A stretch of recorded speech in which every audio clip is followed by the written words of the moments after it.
and repeat Listen to your teacher and repeat. Listen to your teacher and repeat. ចាំអ្នកគ្រូរបស់អ្នកហើយធ្វើតាម Chanda family like going to Siem Reap at Khmer New Year ចាំតាមfamily like going to Siem Reap and Khmer New Year again ចាំតាមfamily like going to Siem Reap and Khmer New Year ចាំមកគ្រួសាររបស់ចន្ទតាចូលចាប់ទៅលេងខេត្តសៀមរាបនៅពេលចូលឆ្នាំខ្មែរ her sister like to see the temple Her sister like to see the temple again Her sister like to see the temple អូនរបស់អ្នកចូលចាប់មើលប្រាសាទ Chanda like to see the sunset from the top of Bakhai mountain Chanda like to see the sunset from the top of Bakhai mountain again no Chand like to see the sunset from the top of Bakhai mountain ចាំ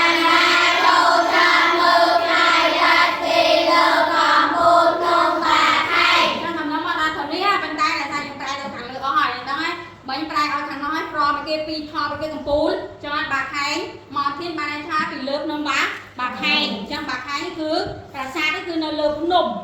គេឡើងទៅដើម្បីមើលថ្ងៃរៀបលេងចាំ Her sister doesn't like going up the mountain Her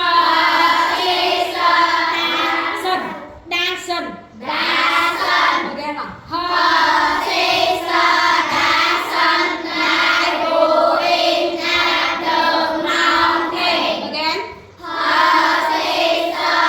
doesn't like going up the mountain Her sister doesn't like going up the mountain no អូនស្រីរបស់អ្នកមិនចូលចិត្តឡើងភ្នំទេ She like to see the elephant and monkey at Bakhai. She like to see the elephant and monkey and Bakhai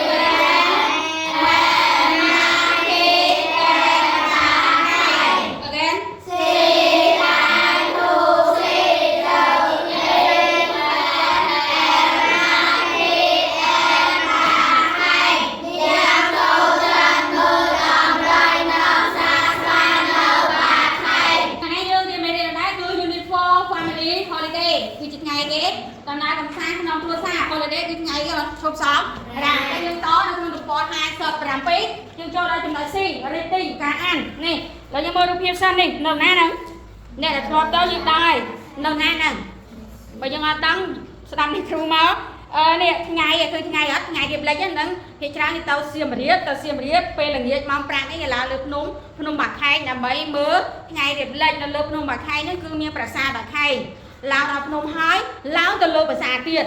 ដល់កំពូលប្រាសាទទៀតហើយយើងក្រឡេកមើលទៅខាងលិចយើងនឹងមើលទៅឃើញខ្ពស់ព្រោះនៅលើភ្នំយើងមើលមិនឃើញខ្ពស់អត់ខ្ពស់ហើយយើងឃើញថ្ងៃរៀបលេខចូលបន្តិចម្ដងហើយស្រស់ស្អាតហ្នឹងគេច្រើនទៅមើលនៅខេត្តសៀមរាបនៅលើភ្នំបាខែងថ្ងៃរៀបលេខពេលល្ងាចបើមើលថ្ងៃរៀបរះនៅណានេះគ្រូប្រានៅអង្គរវត្តតូចគេហៅថាអង្គរប្រាសាទកំពូល5ហ្នឹងនៅឡើងទៅម៉ោង4ម៉ោង5ហ្នឹងគឺទៅដល់ហ្នឹងឡើងដល់កំពូលដែរប៉ុន្តែគាត់ណាប្រាសាទកំពូល5ហ្នឹងគឺអត់ឡើងលើភ្នំទេថាយើងដើរធម្មតាហើយឡើងលើប្រាសាទខ្ពស់ប៉ុន្តែបើទៅភ្នំបាខែងគឺយើងឡើង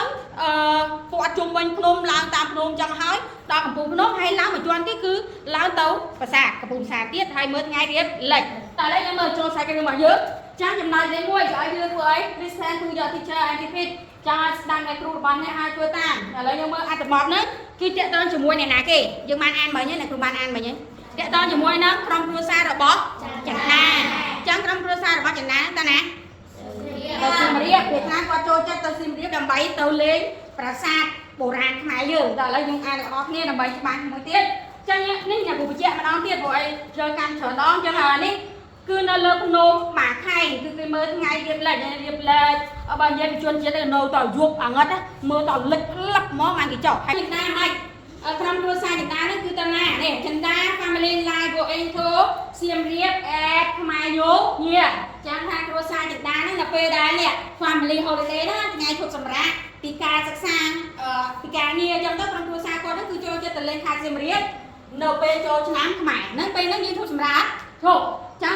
ការសិក្សាក៏ឈប់ធ្វើការអីតាមយើងក៏ឈប់ដែរចឹងចំណាយចូលចិត្តក្រុមគ្រួសារយើងចូលចិត្តទៅលេងនៅខេត្តសៀមរាបនៅពេលចូលឆ្នាំខ្មែរ her sister like to see the temple ចាំប្អូនរបស់អ្នកឯងប្អូនរបស់ចិន្តាហ្នឹងគាត់ចូលចិត្តមើលគេនេះប្រាសាទ temple ចាំឲ្យគេចូលចិត្តទៅលេងនៅខេត្តសៀមរាបព្រោះអីនៅខេត្តសៀមរាបសម្បូរដោយគេប្រាសាទបុរាណខ្មែរហ្នឹងចិន្តា like to see the sunset from the top of Bakhang mountain ចឹងចិន្តាក៏ចូលចិត្តអីចិន្តាក៏ចូលចិត្តមើលមើលគេនេះ sunset គឺព្រះអាទិត្យលិចចឹងបើគាត់ចូលចិត្តមើលព្រះអាទិត្យលិចគាត់ត្រូវទៅណាគាត់ត្រូវឡើងលើភ្នំបាខែងទៅដល់សៀមរាបហើយយើងកុំរំលងភ្នំបាខែងគឺយើងទៅមើលព្រះអាទិត្យលិចទាំងអស់គ្នាចឹងយើងតើគេចូលចិត្តមើលចិន្តាចូលចិត្តមើលថ្ងៃរៀបលិចចឹងគាត់ឡើងទៅលើភ្នំបាខែងដើម្បីមើលថ្ងៃរៀបលិចប៉ុន្តែបងចិន្តាចូលចិត្តអត់ចឹងហើយនេះ her sister doesn't like going up the mountain ចឹង going up ហ្នឹងគឺឡើងចាំបងរបស់ចិន្តាហ្នឹងបងរបស់នាងមិនចូលចិត្តឡើងទេចឹងដល់ពេលដល់ហ្នឹងចិន្តាឡើងបងរបស់នាងគឺអត់ឡើងគាត់ចូលចិត្តអីគេវិញនេះ she like to see the elephant and monkey at បាខែងទៅបាខែងដូចគ្នាប៉ុន្តែគាត់អត់ឡើងទៅកំពូលភ្នំឯងគាត់នៅក្រោមនៅក្រោមហ្នឹងគាត់ចូលចិត្តមើលដំរីហើយនឹងសត្វស្វានៅបាខែង